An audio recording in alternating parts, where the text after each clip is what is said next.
নবীর উম্মত আলী বিন মুআফিক ছিলেন একজন অত্যন্ত বিশ্রী কুশ্রী চেহারার মানুষ। মুসা কালিমুল্লাহ আল্লাহ রাব্বুল আলামিনকে প্রশ্ন করলেন, আল্লাহ আমার সাথে জান্নাতে বন্ধু হয়ে কে যাবে গো? আমার আল্লাহ রাব্বুল আলামিন মুসা কালিমুল্লাহকে জানিয়ে দিলেন ওই আলী বিন মুআফিকের খবর।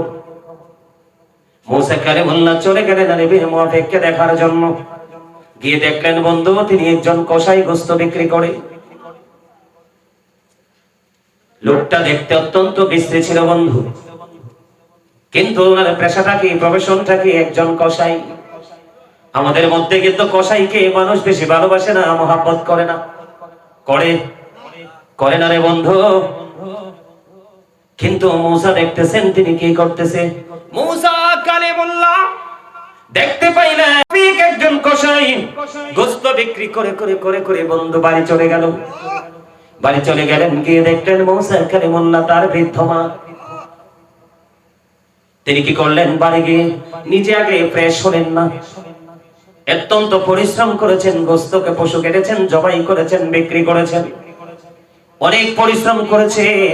কিন্তু বাড়ি গিয়ে তিনি কি করলেন বন্ধু, আগে মায়ের খাবার তৈরি করলেন, মাকে আজকে পরিষ্কার পরিচ্ছন্ন করলেন, মার যা যা প্রয়োজন সব কিছু করলো, মাকে পরিপূর্ণ করে আবার তিনি গেলেন ফ্রেশ হওয়ার জন্য। মুসা কালিমুল্লাহ দেখতে পায় ওই বুড়িমা আল্লাহ দরবারে হাত তুলে বসে আছে। বুড়িমা বলো গো, তুমি কি দোয়া করতেছো আমার জানতে বড় মনে চায়। এবার ওই আলী বিন মুআফিকের মা ডাক দিয়ে বললেন যে আমার ছেলে আমাকে এত বেশি ভালোবাসে, এত বেশি মহব্বত করে, এত বেশি মায়া করে, আমি আল্লাহর কাছে সব সময় দোয়া করি, আল্লাহ গো আমার এই ছেলেটাকে মুসা নবীর বন্ধু বানাইয়া জান্নাতে দিও। জোরে জোরে কন্যা সুবহানাল্লাহ। ওই বুড়ি মাটা ডাক দিয়ে বলল, তুমি কে গো? বুড়িমাকে যখন প্রশ্ন করা হলো তুমি কে, এবার তিনি উত্তর দিলেন আমি মুসা। তুমি কি দোয়া করেছো? আমি এই দোয়া করেছি আমার সন্তানের জন্য। এবার মুসা কালিমুল্লাহ একটা ডাক দিয়ে বললেন, বুড়িমা আল্লাহ রাব্বুল আলামিন তোমার দোয়া কবুল করে নিয়েছে। আল্লাহ রাব্বুল আলামিন তিনি বলে দিয়েছে আমি আল্লাহর কাছে জানতে চেয়েছি, আমি আল্লাহর কাছে জানতে চেয়েছি যে আমার সাথে বন্ধু হয়ে কে যাবে। এবার মুসা কালিমুল্লাহ জানিয়ে দিলেন আমার আল্লাহ আমাকে জানিয়ে দিয়েছেন আমার সাথে জান্নাতে বন্ধু হয়ে যাবে ওই তোমার ছেলে। আল্লাহ তোমার দোয়াটা কবুল করে নিয়েছে। জোরে কন্যা সুবহানাল্লাহ। সুবহানাল্লাহ ওয়ালহামদুলিল্লাহ লা ইলাহা ইল্লাল্লাহ। সুবহানাল্লাহ ওয়ালহামদুলিল্লাহ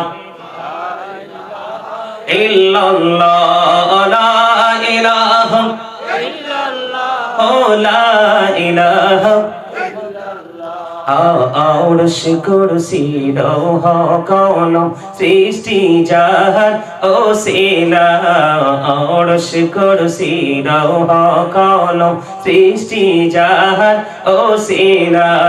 নিচে আল্লাহ খুশি হইয়া নাম রাখিলেন হাবিবুল্লাহ। সুবহানাল্লাহ। মুহাম্মদে লা সুবহানাল্লাহ ওয়ালহামদুলিল্লাহ লা ইলাহা লা ইলাহা ইল্লাল্লাহ লা ইলাহা নামের সাথী নাম মিশাইয়া যারে আল্লাহ পাঠাইলা। নামের সাথী নাম মিশাইয়া যারে আল্লাহ পাঠাইলা। নিচে আল্লাহ দোস্ত বলে তাহার প্রেমে মজিলা। সুবহানাল্লাহ ওয়ালহামদুলিল্লাহ লা সুবহানাল্লাহ ওয়ালহামদুলিল্লাহ ইল্লাল্লাহ লা ইলাহা ইল্লাল্লাহ লা ইলাহা লা ইলাহা ইল্লাল্লাহ মুহাম্মাদুর রাসূলুল্লাহ সাল্লাল্লাহু আলাইহি ওয়াসাল্লাম। জোরে জোরে বলেন আলহামদুলিল্লাহ। খাবারে লবণ না দিলে খাইতে পারবেন নি? কেন? মজা লাগবে না? এবার বুঝছেন নি? আপনারা কি আপনার মতো কথা কইতে পারেন না? আমরা তো অনেক ফাস্ট। খাবারে লবণ না দিলে খাবার কি মজা হয়?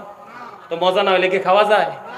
খাবারে লবণ না দিলে যেমনি খাবার মজা হয় না, মজা না হইলে যেমনি খাবার খাওয়া যায় না, ঠিক তেমনি আপনাকে আমল করার আগে আপনাকে প্রেমের ট্রেনিং নেওয়ার দরকার। কারণ ইবাদতে স্বাদ বাড়ায় প্রেম। আপনাকে আগে কি করতে হবে? প্রেমের ট্রেনিং নিতে হবে। কি করতে হবে? প্রেমের ট্রেনিং নিতে হবে। আপনি পরিপূর্ণ প্রেম নিয়ে আসেন, দেখবেন অতই মজা লাগবে। খাবারের স্বাদ বাড়ায় লবণ, আর আমলের স্বাদ বাড়ায় প্রেমে। ও কথা কয় না কিনলে? হ্যাঁ, আর জোরে কর না। ঠিক কি হাসার ভালো করে কর না। ঠিক, সত্যকে সত্য বলবেন, মিথ্যাকে মিথ্যা বলবেন। তো এটা ভয় পাওয়ার কিছু আছে? নাই তো। তো কথা বলেন জোরে। এই কথা বলা যাইবে না, একদমই কথা বলা যাবে না। মা বাবা কিছু চাইলেই পারবো না বলা যাবে? কথা কর না কেন? এখন তো ছেলেরা মা বাবাকে দেওয়ার আগে শ্বশুর আর শাশুড়ি দেয়। কথা কর না কেন? আরো জোরে, আরো জোরে। দেয় কি দেয় না? আমি জানি না এই জীবনে কোনদিন কোরআন হাদিস খুললা বা আমার ওস্তাদদের থেকেও জীবনে কোনদিন শুনি নাই শ্বশুর আর শাশুড়ির পায়ের নিচে জামাই বেহেশত। কথা কর না কেন? আপনারা কি শুনছেন নি কেউ? আমার মনে হয় এই এলাকার ফলাফাইনে শুনছে, নাইলে এরা নায়িকা। কথা কর না কেন? আরো জোরে। শ্বশুর শাশুড়ির পায়ের নিচে জান্নাত আছে? আরে না। যেই সন্তানটার প্রতি বাবা নারাজ, এটার প্রতি আল্লাহও নারাজ। নাউজুবিল্লাহ বলেন। আর যেই সন্তানের প্রতি আল্লাহ সন্তুষ্ট, সেটা বাবা সন্তুষ্ট, সেটার প্রতি আল্লাহ সন্তুষ্ট। আরো জোরে কর না সুবহানাল্লাহ। আর একটু মহব্বত করে কোন। আরো জোরে। দেয় কি দেয় না? আরো জোরে। এখন শ্বশুর শাশুড়ি তো শুনলে মনে কষ্ট পাইব। কোমা হুজুর এটা কত দড়িয়ে আনছে। কথা কর না, কইতো না? শ্বশুর শাশুড়ি যারা হইছেন তারারও মন খারাপ করার দরকার নাই। কারণ দিন শেষে আপনিও কিন্তু কারো না কারো বাবা মা। ঠিক কিনা বলেন? আরো জোরে। সিস্টেমের কারণে শ্বশুরা শাশুড়ি ডাকতে হয় আর কি।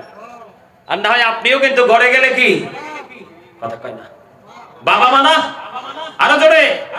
মেয়ের বাড়ি আইলে না শ্বশুর আর শাশুড়ি, তা মেয়ের বাড়ি তাইয়েন কতক্ষণ? আয়সা কিছু সময় থাকেন, তাই তো? তো এই একটু সময় শ্বশুর শাশুড়ি হইলে সমস্যা কি? ম্যাক্সিমাম টাইম তো আপনি বাবা এবং মা, তাইলে লাভের পাল্লাটা বেশি না? তো মন খারাপ করার দরকার নাই। কারো ছেলেকে জামাই বানাইয়া কানে ধরে টানার দরকার নাই। ঠিক কিনা বলেন? আরো জোরে। আপনি যদি কারো ঘরে আগুন দেন, আপনার ঘরে আল্লাহ অটো আগুন ধরাই দিবে। কথা বলেন না কেন? ভুল কইছি?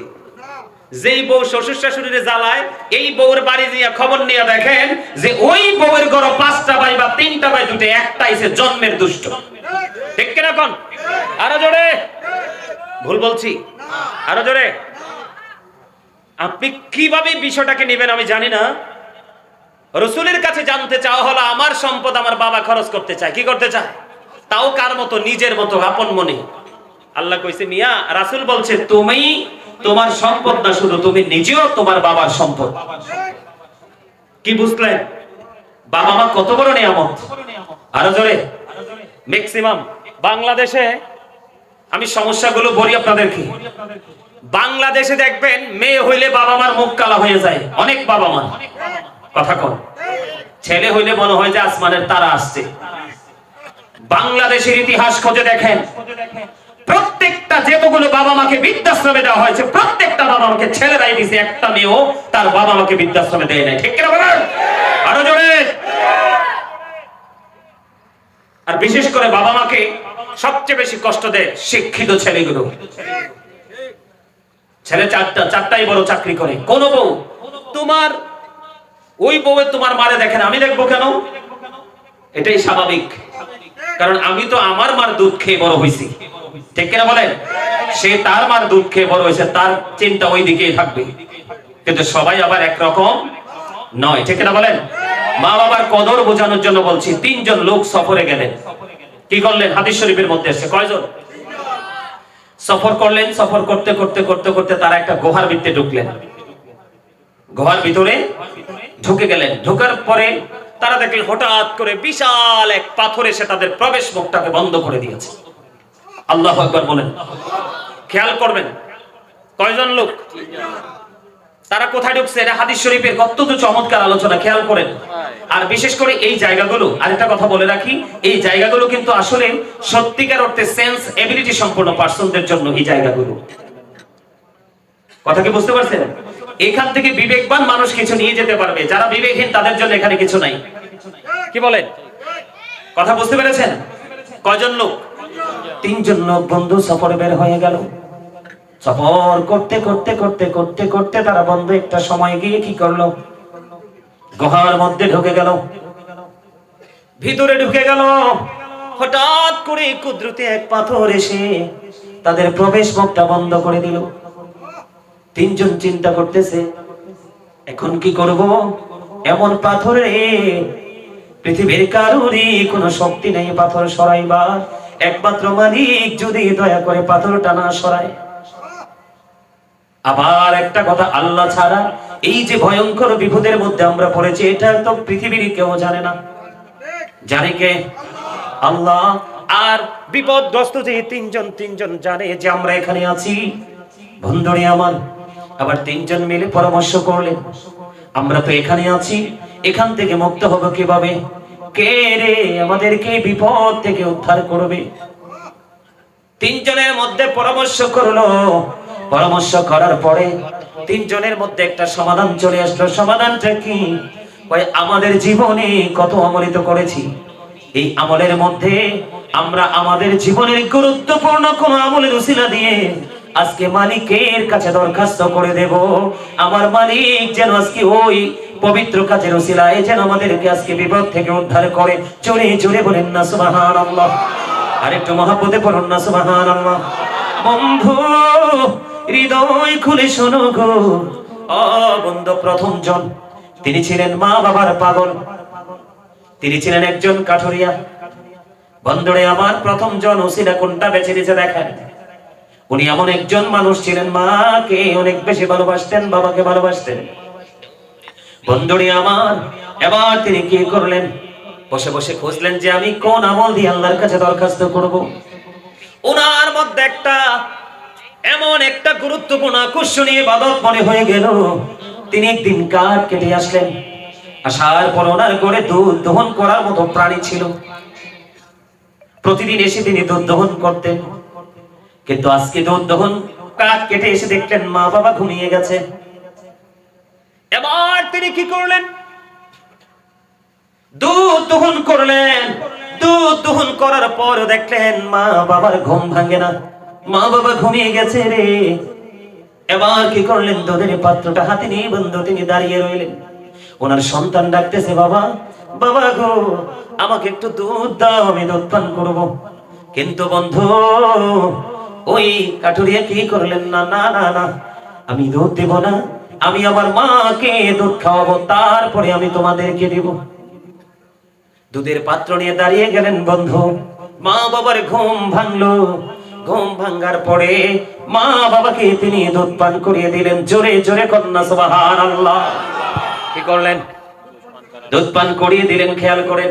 আর আমরা এমন সন্তান, আমরা মা বাবা দেখবে এই জন্য লুকাইয়া বাচ্চার জন্য বউকে দেই। কথা বলেন না কেন? পিছনের হাত দিয়ে, পর্দার আড়াল থেকে। আর ওই কাঠুরিয়া কি করলেন? বন্ধুরে আমার, তিনি কি করলেন? দাঁড়িয়ে রইলেন। না না না, আমার মা বাবাকে দুধ না খাওয়াইয়া কাউকে দুধ দেওয়া যাবে না। তিনি দাঁড়িয়ে রইলেন। সর্বশেষে মা বাবাকে দুধ পান করিয়ে তিনি শান্ত হয়ে গেলেন।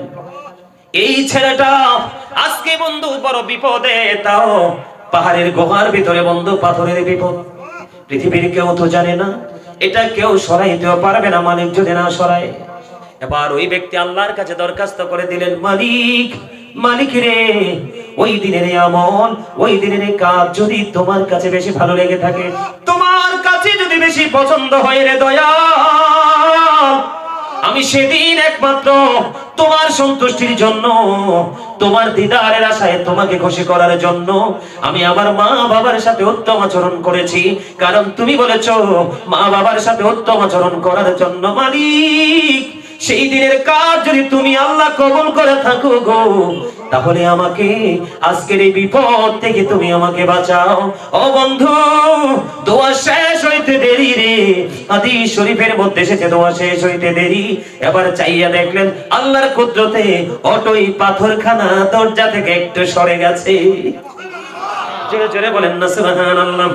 বলেন আমার মা নাই, আমার বাবা নাই, দয়াল রে দয়াল, আমার কি মা ডাকার সাদ নাই রে, আমার কি বাবা ডাকার সাদ নাই রে। ভুলেন আমার মা নাই, আমার বাবা নাই, দয়াল রে দয়াল, আমার কি মা ডাকার সাদ নাই রে, আমার কি বাবা ডাকার সাদ নাই রে। ঘরে যাইয়া সবাই দেখে মা জননীর মুখ, বাবা যখন মাথায় হাতে ভুলে যাই সব দুঃখ। বলেন মা নাই, আমার বাবা নাই, দয়াল রে দয়াল, আমার কি মা ডাকার সাদ নাই রে, আমার কি বাবা ডাকার সাদ নাই রে।